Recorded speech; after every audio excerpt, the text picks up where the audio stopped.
Durante el siglo XVII, la derrota en la política internacional y la bancarrota del Estado español bajo el reinado de Felipe IV había dejado a Castilla, principal sostenedor de la economía del país, en un estado realmente lamentable.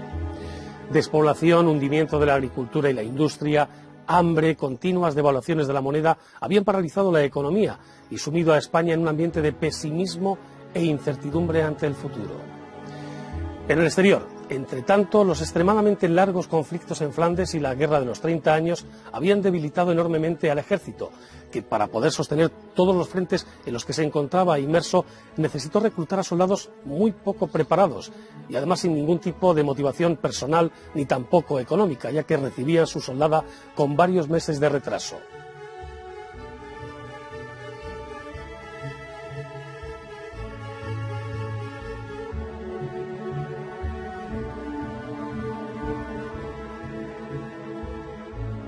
Este caótico panorama necesitaba de una mano firme que lo recondujera, pero desgraciadamente Carlos II, con toda seguridad, no era el más adecuado.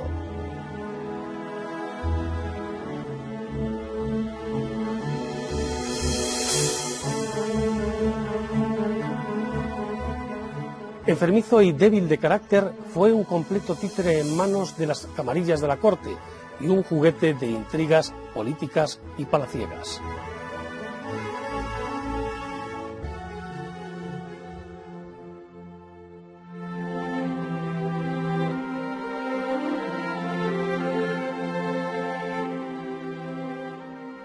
Carlos II, el hechizado.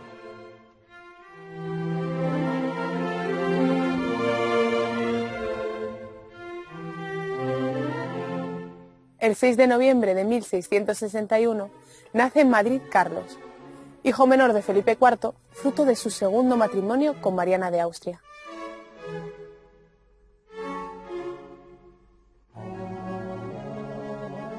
El anterior hijo varón del rey, el príncipe Felipe Próspero, había muerto 5 días antes del nacimiento de Carlos.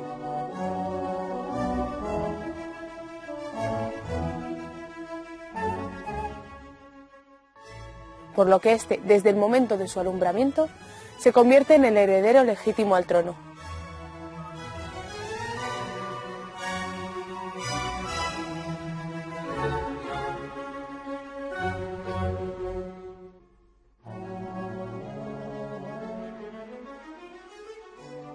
La descripción que del recién nacido hizo el embajador de Francia en su comunicado a Luis XIV fue bastante elocuente sobre el aspecto y la salud del neonato, algo que indudablemente marcó su reinado.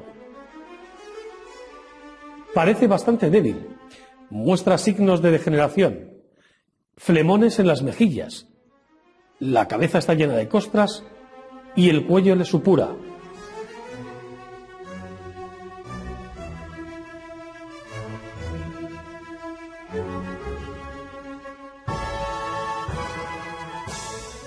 Asusta de feo.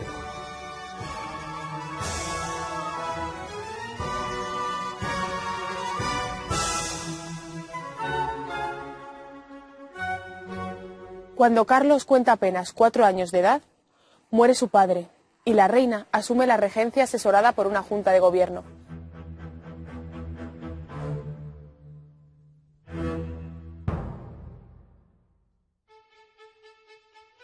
En la que estaban representados la nobleza, la iglesia, el ejército y los consejos. Al principio de dicha regencia, la soberana cuenta con la ayuda de un válido ocasional, el padre jesuita austriaco Juan Everardo Nithard, confesor de la reina.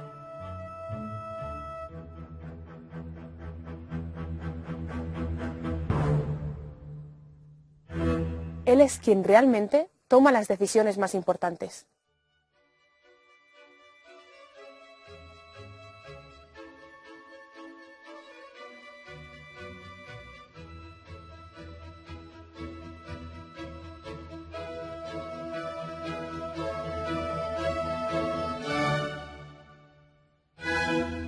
Carlos, mientras tanto, seguía con sus graves problemas de salud.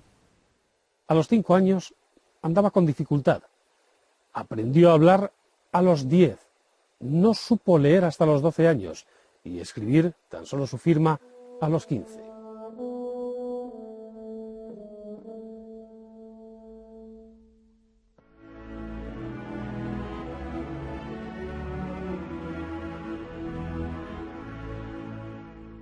La labor del padre Nithard nunca fue bien vista por la nobleza, ganándose muchas enemistades. Esto provocó que el hijo natural de Felipe IV, don Juan José de Austria, conspirara contra el valido.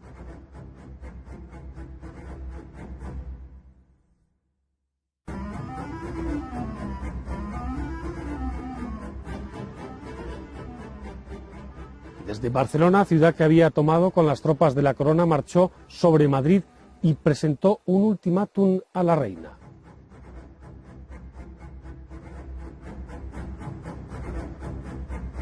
Esta destituyó al jesuita y nombró como valido a Fernando de Valenzuela, apodado el Duende de Palacio.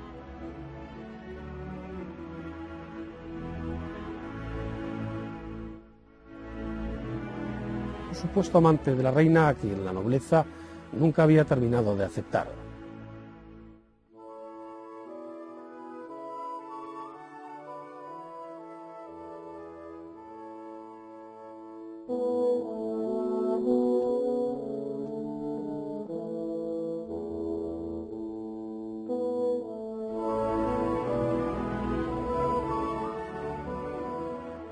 Carlos, finalmente, es proclamado rey a los 14 años de edad.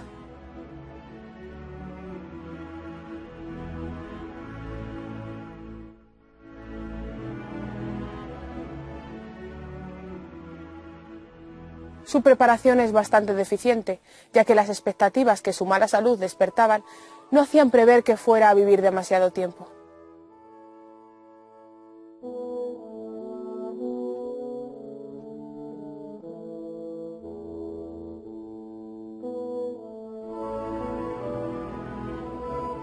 Juan José de Austria vuelve a marchar sobre Madrid con parte de las tropas que tenía destacadas en el Rosellón, luchando contra Francia.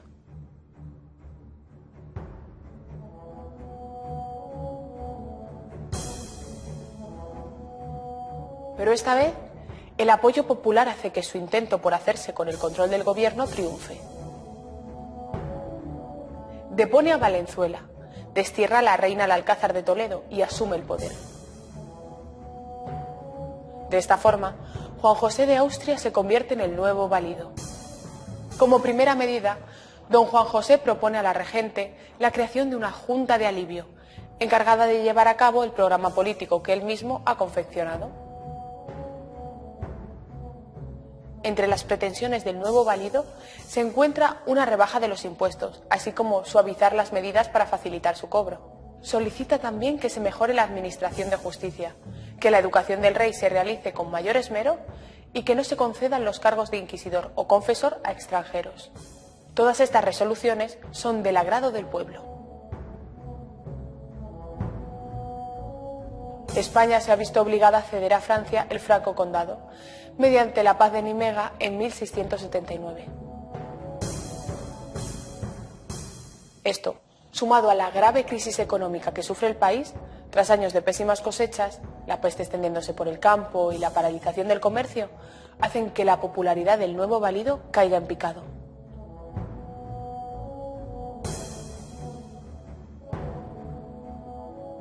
Juan José muere en 1679, tras 3 años de gobierno nada fructíferos y en medio del desinterés general.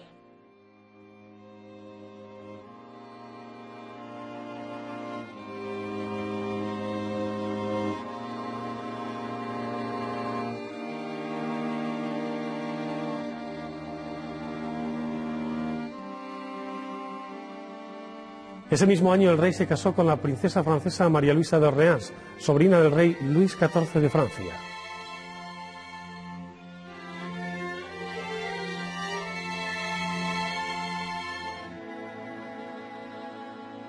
Carlos amaba realmente a su esposa, pero los intentos de que ésta se quedara embarazada fueron infructuosos a pesar de las numerosas visitas a las reliquias de los santos y a recurrir también, en ocasiones, a métodos que no estaban dentro de la más pura ortodoxia católica y ante los cuales la Inquisición miraba hacia otro lado. El pueblo de Madrid a esta situación le dedicó una de sus coplillas más célebres de entonces. Decía así: a pesar de ser extraña, sabed, bella flor de lis, que si París, París a España, y si no París, a París. Pero lo cierto es que todos los intentos fueron vanos. La reina muere a los 27 años de una apendicitis, dejando al rey, si cabe, más deprimido.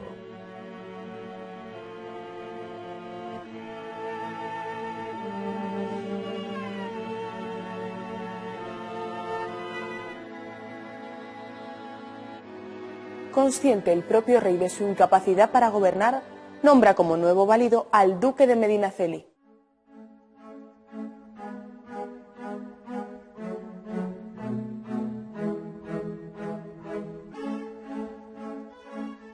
La preocupación principal de Nuevo Válido es sanear la maltrecha economía del reino, con la creación de una junta de comercio y moneda.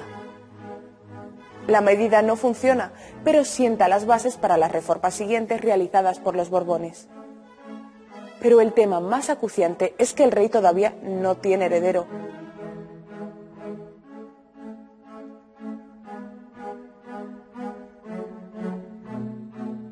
Por ello, los consejeros reales se aplican en buscar rápidamente una sustituta a la reina fallecida.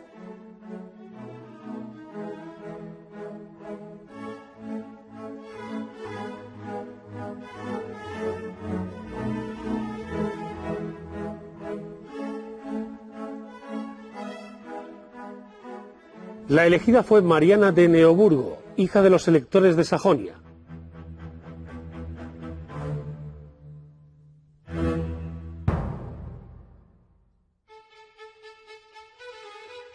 No era de familia real, es cierto, pero cumplía la condición que en ese momento más convenía, porque sus padres habían tenido 24 hijos.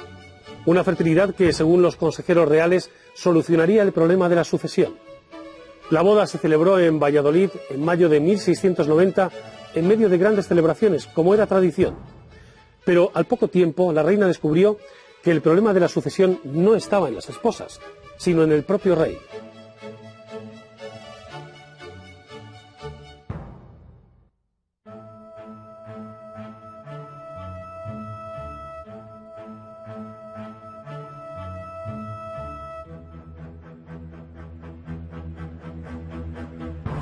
Ante esta situación, Mariana decidió asegurarse su futuro intentando acaparar la mayor cuota de poder posible.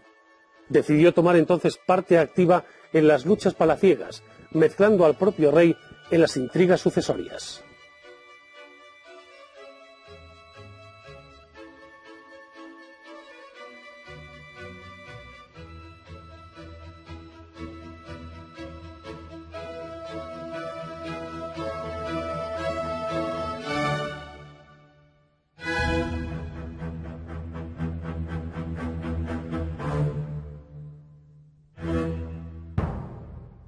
A todo ello se unen los problemas de la política exterior. Francia, aprovechándose de la debilidad de la corona, acosa continuamente las fronteras del imperio.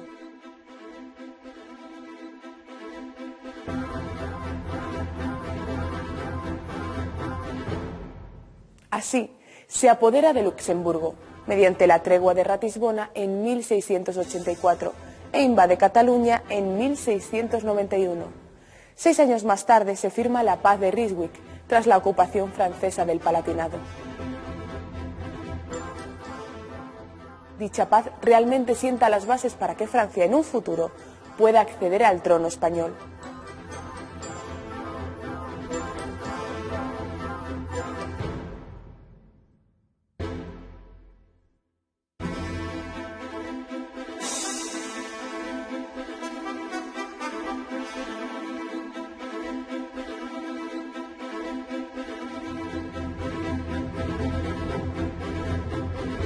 La Paz de Ryswick de 1697 no fue en sí misma el inicio del acceso al trono de los Borbones.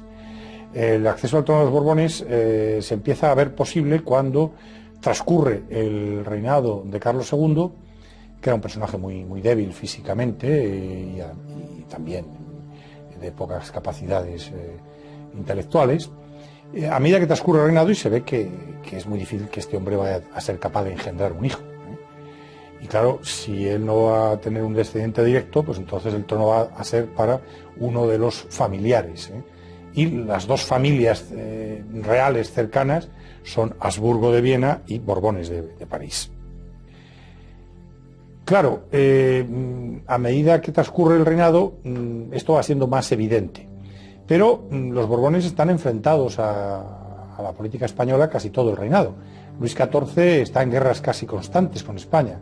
Entonces, claro, pensar que alguien que está guerreando contra el país en el que aspira a suceder, pues, o a introducir a un miembro de su dinastía, pues es un poco complejo. De manera que en 1697, en la paz de Ryswick, parece que Luis XIV, previendo que la muerte de Carlos II no va a tardar mucho en producirse, cede en sus pretensiones, devuelve algunas de sus conquistas para intentar atraerse a los españoles. De hecho, a partir del año siguiente, de 1698, se va a reanudar la presencia de un embajador francés en España. En los años de guerra anteriores no había habido embajador, como es lógico, y este embajador va a venir con órdenes muy precisas de trabajar en favor de los intereses de una asociación francesa. Es decir, de no haberse producido la paz de Ryswick cuando se produjo en 1697, pues los años siguientes no habría podido haber un acercamiento diplomático hispano-francés que se produce en los últimos años. Los embajadores franceses van a trabajar bastante bien y bueno, pues su acción, su trabajo va a redundar en beneficio de la sucesión. Su trabajo y también el propio Luis XIV, que yo he escrito sobre esto y estoy convencido de que Luis XIV va mucho más lejos en su entendimiento, en su comprensión de los problemas que los propios embajadores que él tiene en Madrid. Y Luis XIV juega muy bien los tiempos y juega muy bien las bazas, incluyendo la de amenazar, y al final se hace con esa herencia.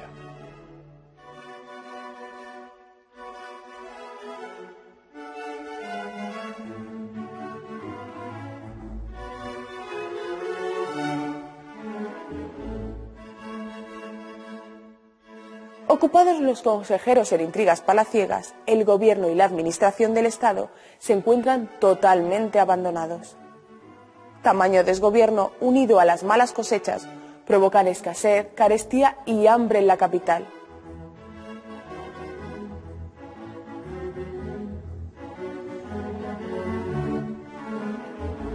El pueblo culpa al conde de Oropesa de la situación, más aún cuando se sospecha que tanto él como su mujer se han enriquecido especulando con los escasos alimentos. La muchedumbre asalta la casa del valido, consiguiendo escapar Oropesa y su mujer.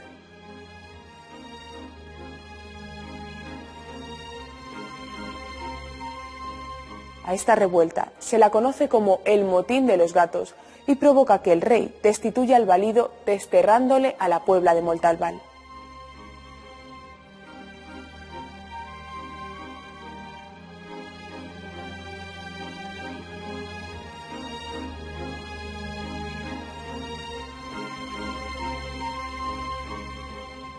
Con la caída del último valido, el conde de Oropesa, fue el propio rey quien asumió el poder, ya que no se encontró a un solo noble que accediera a convertirse en el nuevo valido, dado el lamentable estado en que se encontraba la corona en aquel entonces. Pero de nuevo el rey tuvo la necesidad de delegar el poder. Esta vez fue en su propia esposa, Mariana de Neoburgo.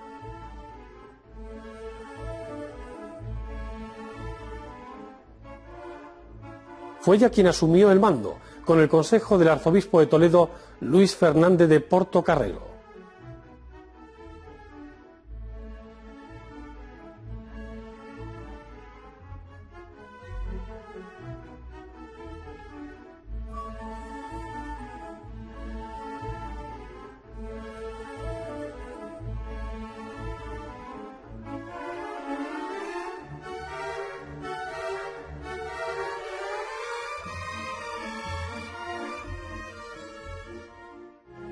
Claro, el problema que se plantea en 1700 a la muerte de Carlos II es quién tiene derecho al trono. Y ciertamente hay una disputa jurídica, pero la realidad es que quien más derecho tiene es Felipe V, porque es el que va a ser nombrado en el testamento de Carlos II. Aparte de eso, el parentesco de los Borbones era más cercano que el de los Austrias, porque Felipe V es, Felipe V es nieto de Luis XIV, Luis XIV es hijo de una española y esposo de una española. De manera que Felipe V es nieto de una española y bisnieto de una reina española. Mientras que los austríacos solo tienen una antepasada directa, de forma que hay un parentesco mucho mayor y más inmediato en los Borbones que en los Austrias. Si debería haber seguido España en manos de unos o de otros, no se sabe. En la historia no podemos saber lo que hubiera ocurrido de no haber ocurrido lo que ocurrió. Pero ciertamente el pleito sucesorio se planteó como se planteó, y los Borbones acabaron haciéndose, aparte de que tenían el derecho desde el punto de vista legal, se produjo una disputa bélica y acabaron ocupando el trono también por siendo reconocido internacionalmente en el Tratado de Utrecht por todas las potencias combatientes. ¿Qué hubiera ocurrido de haber seguido en el trono de los Austrias? Imposible de saberlo. Ciertamente, a lo mejor la política centralista que llevó a cabo Felipe V y que evidentemente estaba inspirada en muchas matrices francesas, puesto que el centralismo, el modelo de Estado francés era mucho más centralista que el modelo de Estado de los Austrias en España, pues a lo mejor no se habría implantado el centralismo. Probablemente, no lo sabemos.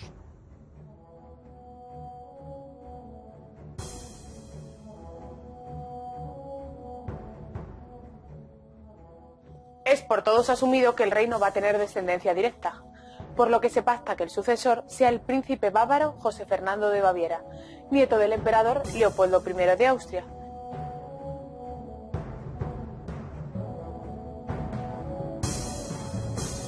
Quedando así reflejada en un primer testamento del propio Carlos II, quien le nombra príncipe de Asturias en 1698.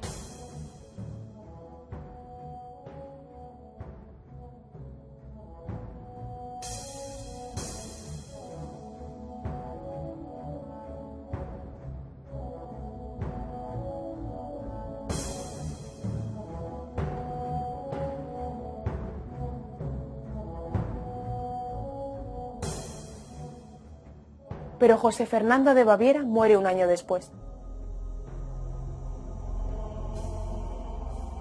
El rey nombra entonces en un Nuevo Testamento a Felipe de Anjou como su sucesor.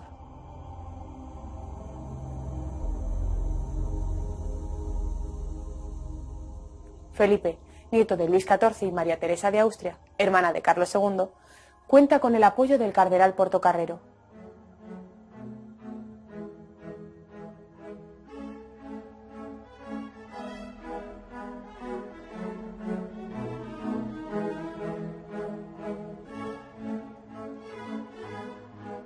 Mientras que la reina Mariana de Neoburgo, segunda esposa de Carlos II, apoya la candidatura del archiduque Carlos de Austria.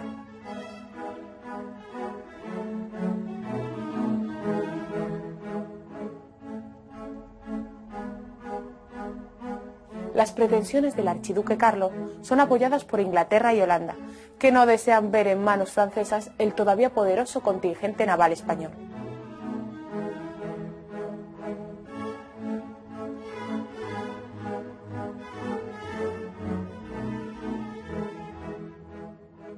Carlos II, el último de los Austria, fallece el 1 de noviembre de 1700, a los 38 años de edad.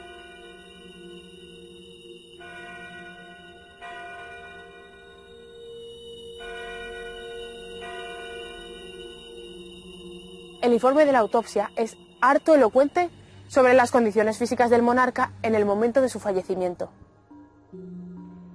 No tenía ni una sola gota de sangre en el cuerpo. Su corazón tenía el tamaño de un grano de pimienta, los pulmones corroídos, los intestinos putrefactos y gangrenados. Tenía un solo testículo negro como el carbón y la cabeza llena de agua. El rey, en su testamento, además del heredero, nombra una junta que será la encargada de gobernar el reino hasta la llegada de Felipe de Anjou. En dicho testamento asimismo establece que en el caso de que Felipe de Anjou muera, el heredero será el hermano pequeño de este, el duque de Berry.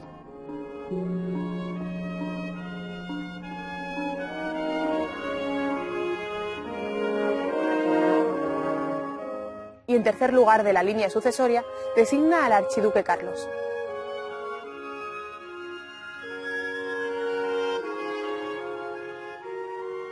En el momento en que Felipe V hace valer sus derechos testamentarios, apoyado por el ejército francés, una nutrida oposición se levanta contra él, tanto fuera como dentro de España. Comienza así la Guerra de Sucesión Española.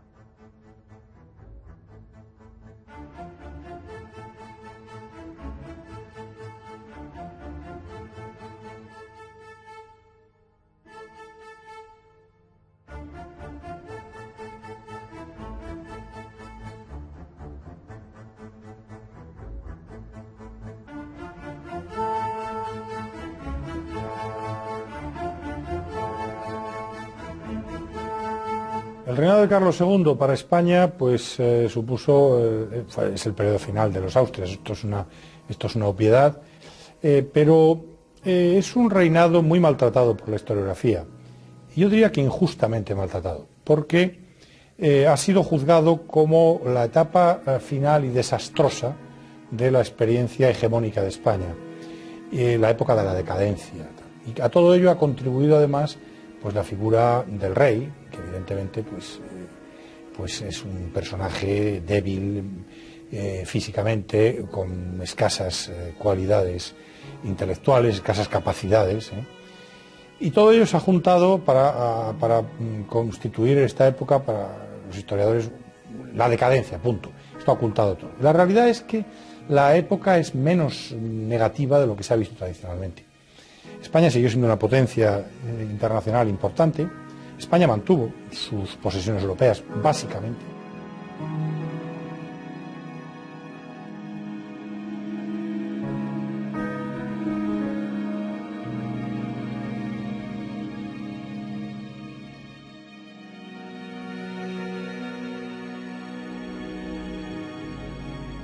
Tuvo algunas pérdidas, defendiéndose de la política agresiva de Luis XIV, pero Luis XIV apenas quitó algún territorio concreto, mantuvo España sus posesiones, las posesiones de esta inmensa monarquía. Es verdad que hay una crisis económica importante, es verdad que España no logra movilizar los ejércitos y los barcos que movilizaba antes, pero también es cierto que hay una hábil política diplomática, que España se une a sus enemigos de antes, se une a los ingleses y a los holandeses, se une a los herejes, es decir, a aquellos con los que había estado enfrentada durante el siglo XVI y la primera mitad del XVII, y se une porque ya la política europea no se rige por cuestiones religiosas. La época de las guerras de religión ha terminado con la paz de Westfalia, y ahora son los intereses de los estados, y la hegemonía la tiene en este momento, la ostenta Luis XIV, que es pues el rey del estado más fuerte en este momento, y frente a él otros estados se coaligan y se unen para impedir su expansión. España se mueve hábilmente aquí y logra, con los enemigos de antaño, con los enemigos de religión, repito, porque es muy importante, esto es un avance importantísimo, frenar este expansionismo de Luis XIV ayudándose de holandeses e ingleses. Desde el punto de vista de la interior, pues la crisis que había experimentado Castilla en el siglo XVII, que había llegado al punto culminante en las décadas centrales del siglo, empieza poco a poco a recuperarse. La población empieza a crecer en los años 60, 70, 80, la economía empieza a recuperarse en algunos sitios, hay una serie de intentos de gobierno, de creación de instituciones nuevas, por ejemplo, la Junta de Gobierno que crea Felipe IV en su testamento, que no llega a desarrollarse, pero que es un intento interesante en cuanto a la creación de una coordinación política en la Corte que antecederá a experiencias del siglo XVIII. Por ejemplo, la creación de algunas juntas, como la Junta de Comercio y Moneda, que subsistirá al siglo XVIII y que será importante en la recuperación económica de Castilla, luego ya también en el XVIII de España. Es decir, hay iniciativas importantes. En la cultura es el momento en que España empieza a conectarse con la cultura europea, después de un periodo de cierta desconexión.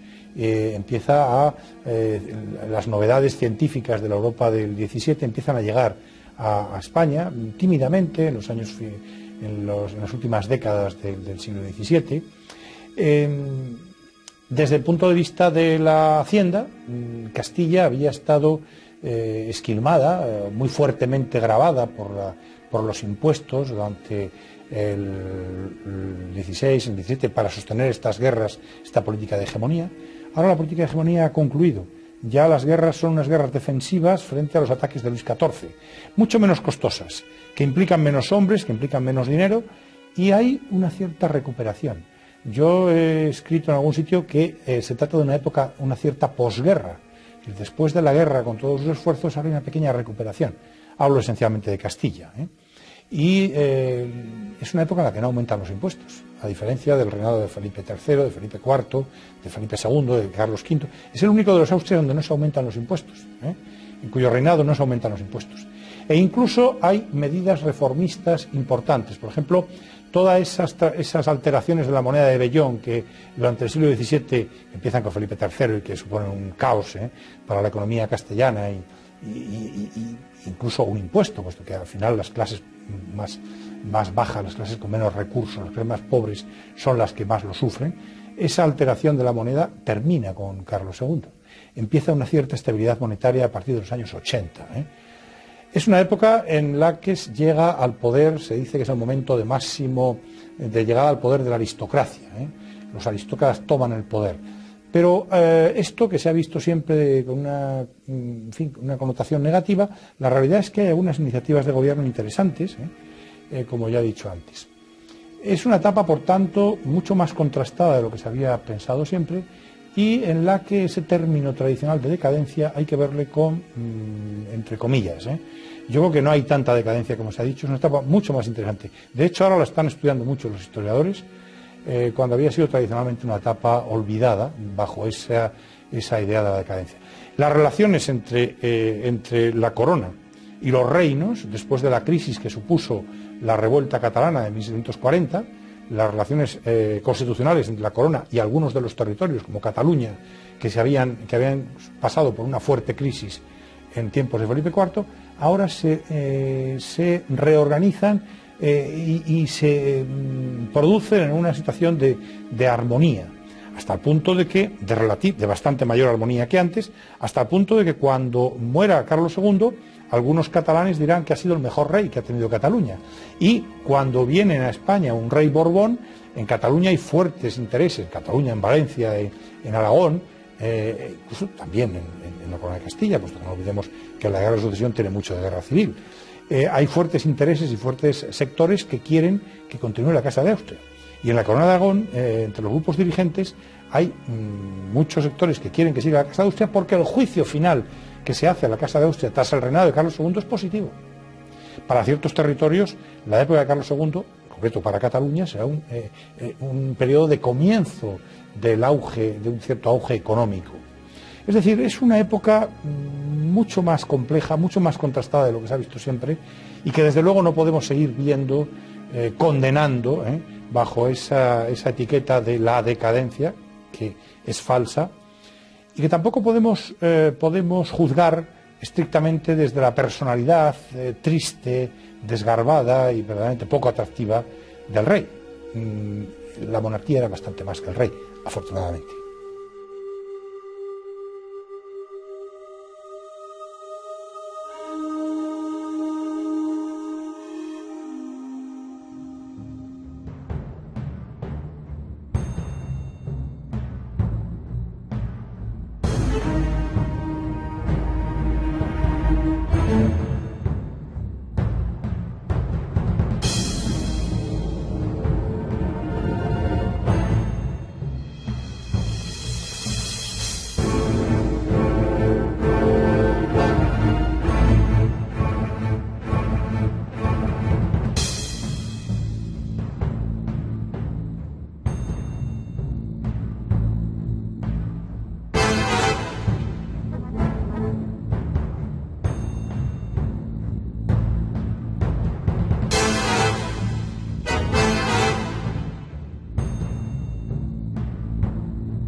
pudiéndola amenazar, y al final se hace con esa herencia.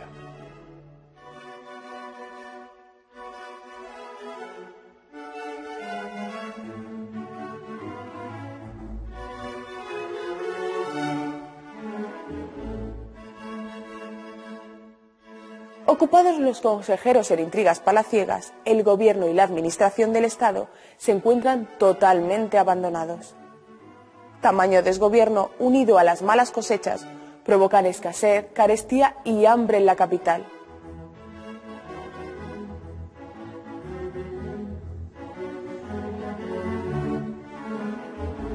El pueblo culpa al conde de Oropesa de la situación, más aún cuando se sospecha que tanto él como su mujer se han enriquecido especulando con los escasos alimentos. La muchedumbre asalta la casa del valido, consiguiendo escapar Oropesa y su mujer.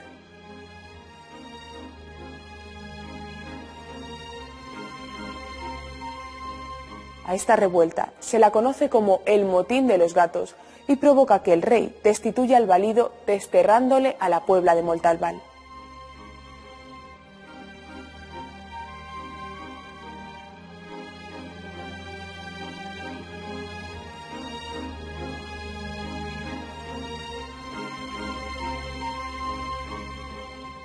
Con la caída del último valido, el conde de Oropesa, fue el propio rey quien asumió el poder, ya que no se encontró a un solo noble que accediera a convertirse en el nuevo valido, dado el lamentable estado en que se encontraba la corona en aquel entonces. Pero de nuevo el rey tuvo la necesidad de delegar el poder. Esta vez fue en su propia esposa, Mariana de Neoburgo.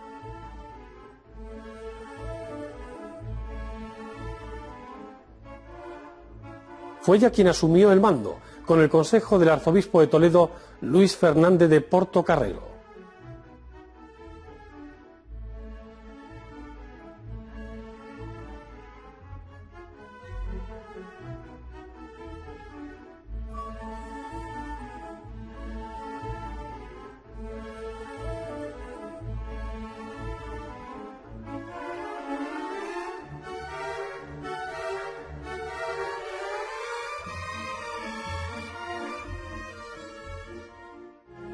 Claro, el problema que se plantea en 1700 a la muerte de Carlos II es quién tiene derecho al trono.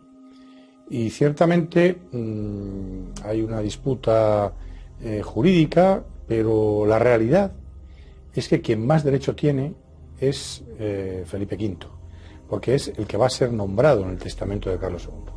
Se muere en 1679, tras 3 años de gobierno nada fructíferos y en medio del desinterés general.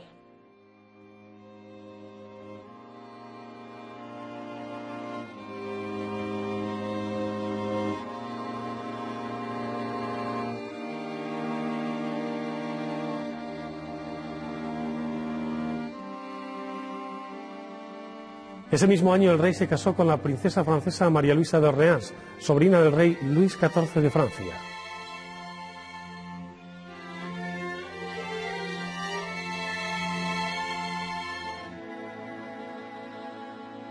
Carlos amaba realmente a su esposa, pero los intentos de que ésta se quedara embarazada fueron infructuosos a pesar de las numerosas visitas a las reliquias de los santos y a recurrir también, en ocasiones, a métodos que no estaban dentro de la más pura ortodoxia católica y ante los cuales la Inquisición miraba hacia otro lado. El pueblo de Madrid a esta situación le dedicó una de sus coplillas más célebres de entonces. Decía así: a pesar de ser extraña, sabed, bella flor de lis, que si París, París a España, y si no París, a París. Pero lo cierto es que todos los intentos fueron vanos. La reina muere a los 27 años de una apendicitis, dejando al rey, si cabe, más deprimido.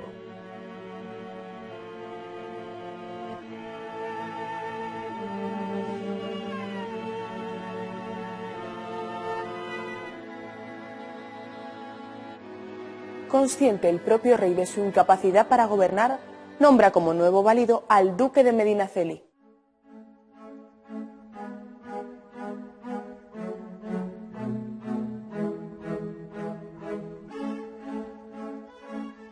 La preocupación principal de nuevo válido es sanear la maltrecha economía del reino, con la creación de una Junta de Comercio y Moneda. La medida no funciona, pero sienta las bases para las reformas siguientes realizadas por los Borbones. Pero el tema más acuciante es que el rey todavía no tiene heredero.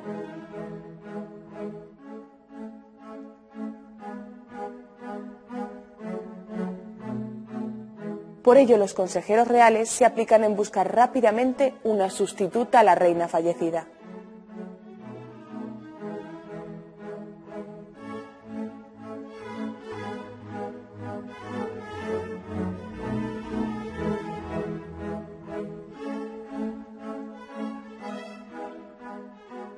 La elegida fue Mariana de Neoburgo, hija de los electores de Sajonia.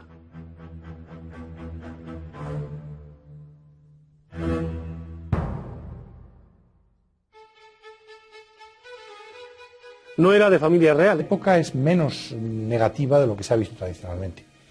España siguió siendo una potencia internacional importante. España mantuvo sus posesiones europeas, básicamente.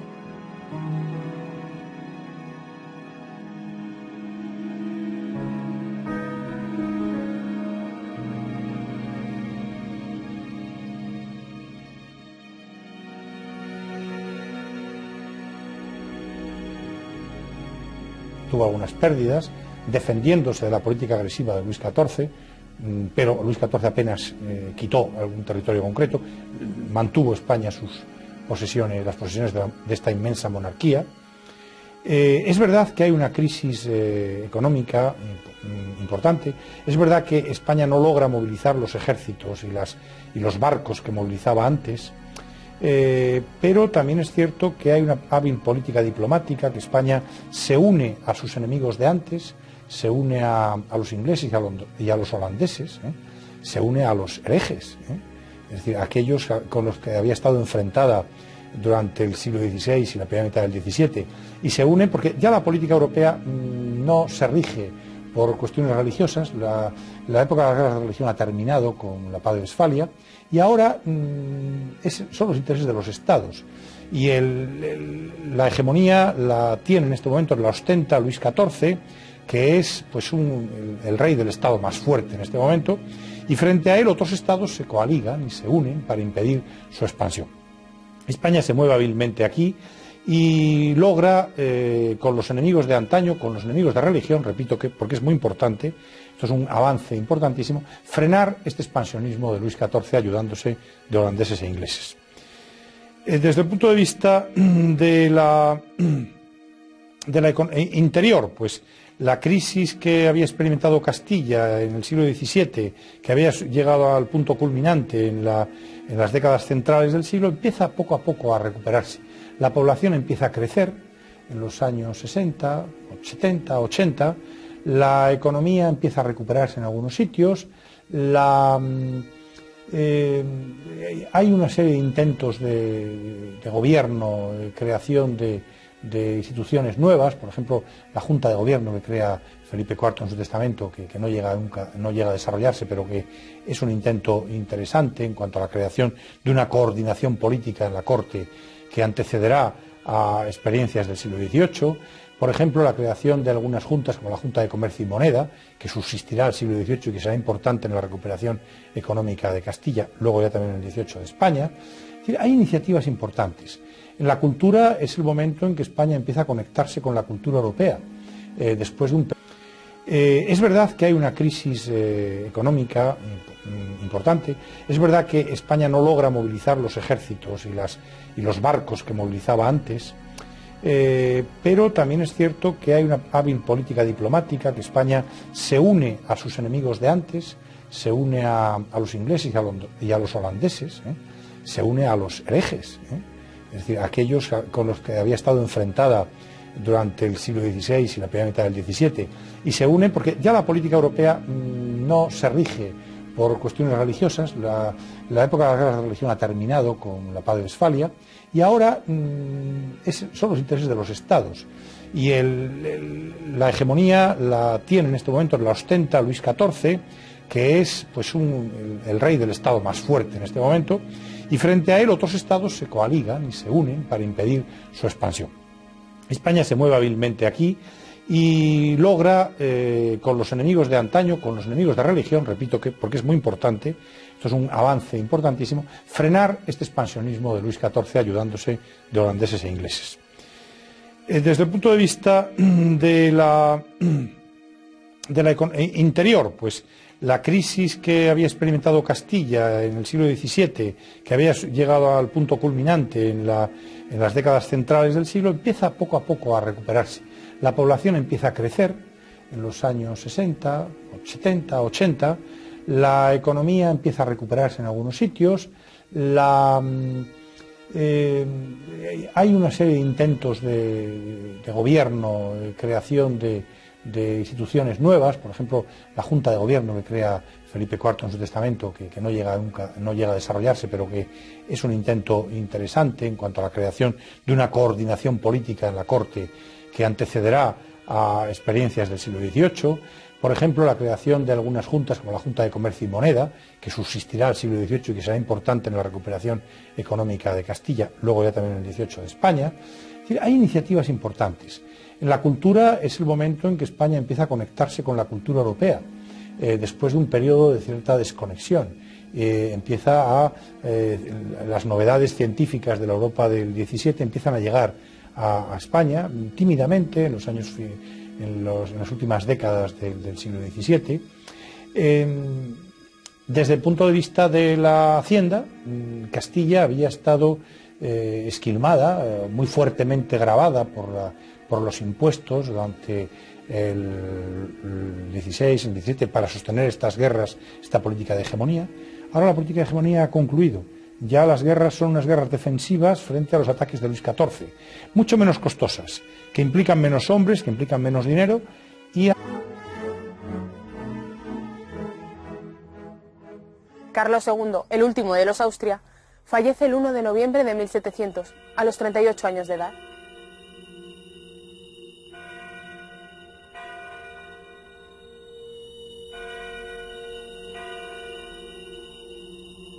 El informe de la autopsia es harto elocuente sobre las condiciones físicas del monarca en el momento de su fallecimiento. No tenía ni una sola gota de sangre en el cuerpo. Su corazón tenía el tamaño de un grano de pimienta, los pulmones corroídos, los intestinos putrefactos y gangrenados. Tenía un solo testículo negro como el carbón y la cabeza llena de agua. El rey, en su testamento, además del heredero, nombra una junta que será la encargada de gobernar el reino hasta la llegada de Felipe de Anjou. En dicho testamento asimismo establece que en el caso de que Felipe de Anjou muera, el heredero será el hermano pequeño de este, el duque de Berry.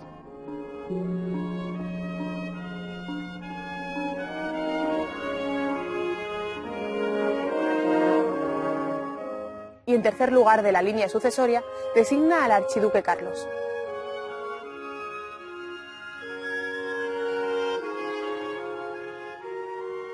En el momento en que Felipe V hace valer sus derechos testamentarios, apoyado por el ejército francés, una nutrida oposición se levanta contra él, tanto fuera como dentro de España.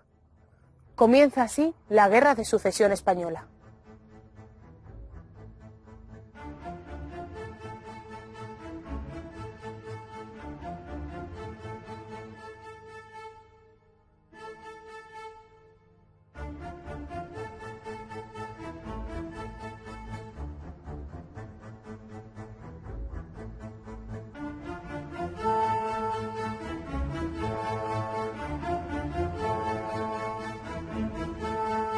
El reinado de Carlos II para España pues supuso, es el periodo final de los Austrias, esto es una obviedad, pero es un reinado muy maltratado por la historiografía.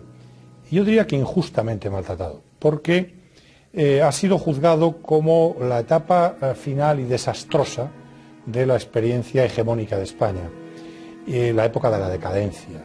Y a todo ello ha contribuido además pues la figura del rey, que evidentemente pues es un personaje débil físicamente, con escasas cualidades intelectuales, escasas capacidades, y todo ello se ha juntado para constituir esta época, para los historiadores, la decadencia, punto. Esto ha ocultado todo. La realidad es que la época es menos negativa de lo que se ha visto tradicionalmente.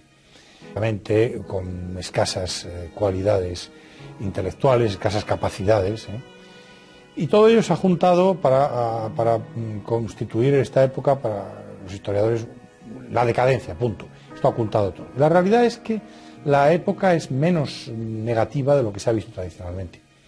España siguió siendo una potencia internacional importante. España mantuvo sus posesiones europeas, básicamente.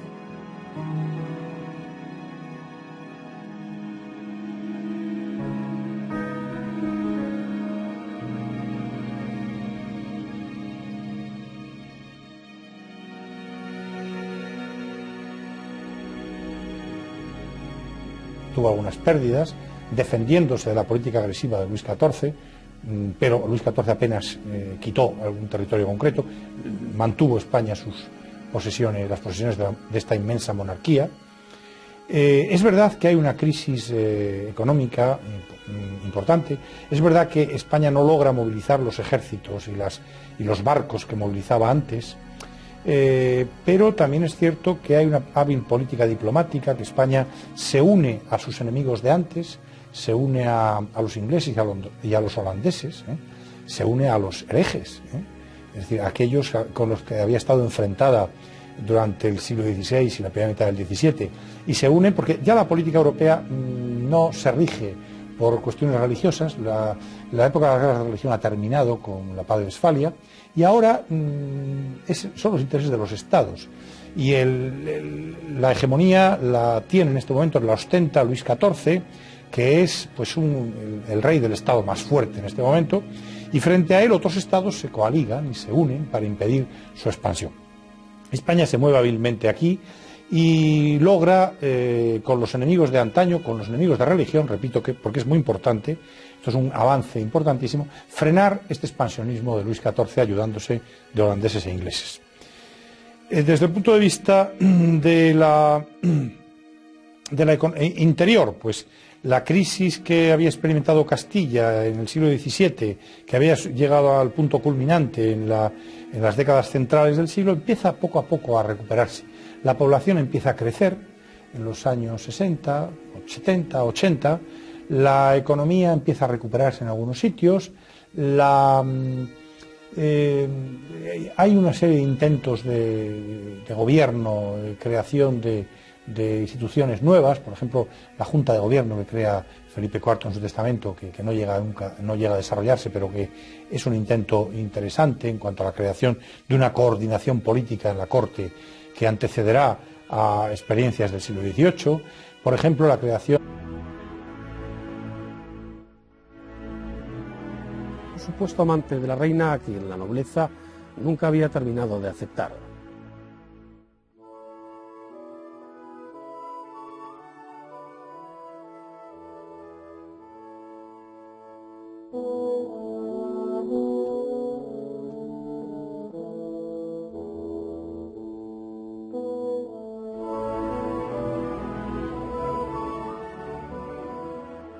Carlos, finalmente, es proclamado rey a los 14 años de edad.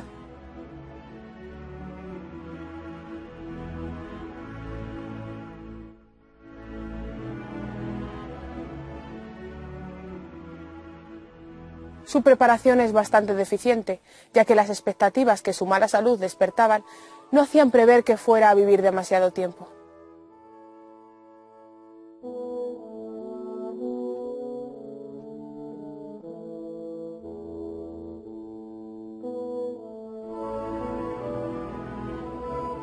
Juan José de Austria vuelve a marchar sobre Madrid con parte de las tropas que tenía destacadas en el Rosellón, luchando contra Francia.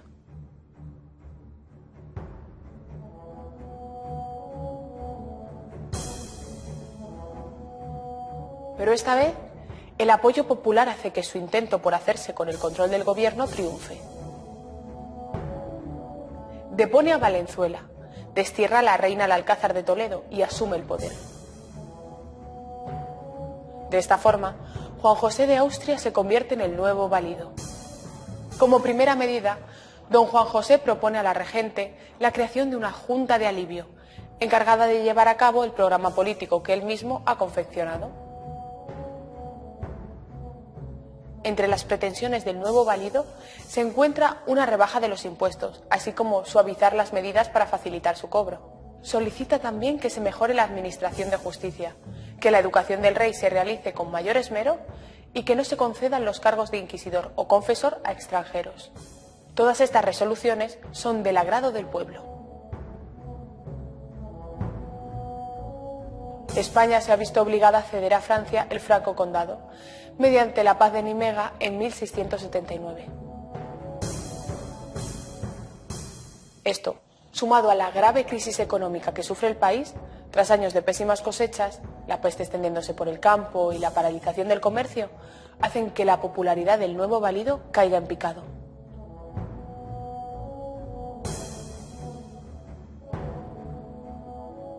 Juan José muere en 1679, tras 3 años de gobierno nada fructíferos y en medio del desinterés general.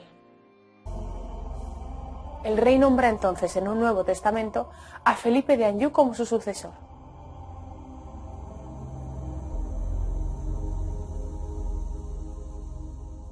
Felipe, nieto de Luis XIV y María Teresa de Austria, hermana de Carlos II, cuenta con el apoyo del cardenal Portocarrero.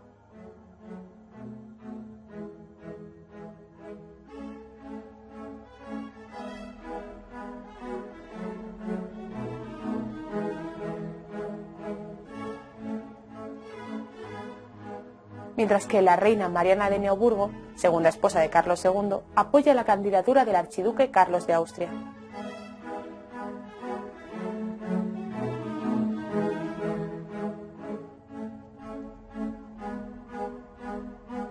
Las pretensiones del archiduque Carlos son apoyadas por Inglaterra y Holanda, que no desean ver en manos francesas el todavía poderoso contingente naval español.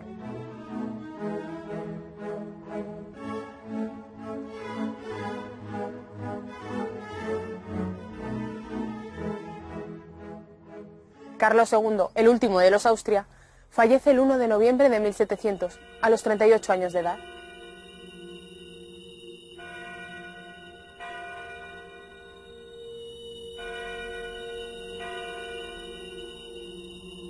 El informe de la autopsia es harto elocuente sobre las condiciones físicas del monarca en el momento de su fallecimiento. No tenía ni una sola gota de sangre en el cuerpo. Su corazón tenía el tamaño de un grano de pimienta, los pulmones corroídos, los intestinos putrefactos y gangrenados. Tenía un solo testículo negro como el carbón y la cabeza llena de agua. El rey, en su testamento, además del heredero, nombra una junta que será la encargada de gobernar el reino hasta la llegada de Felipe de Anjou. En dicho testamento asimismo establece que en el caso de que Felipe de Anjou muera, el heredero será el hermano pequeño de este, el duque de Berry.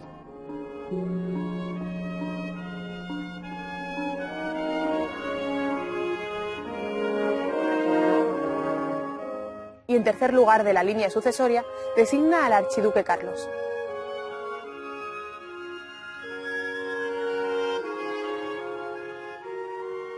En el momento en que Felipe V hace valer sus derechos testamentarios, apoyado por el ejército francés, una nutrida oposición se levanta contra él, tanto fuera como dentro de España. Comienza así la Guerra de Sucesión Española.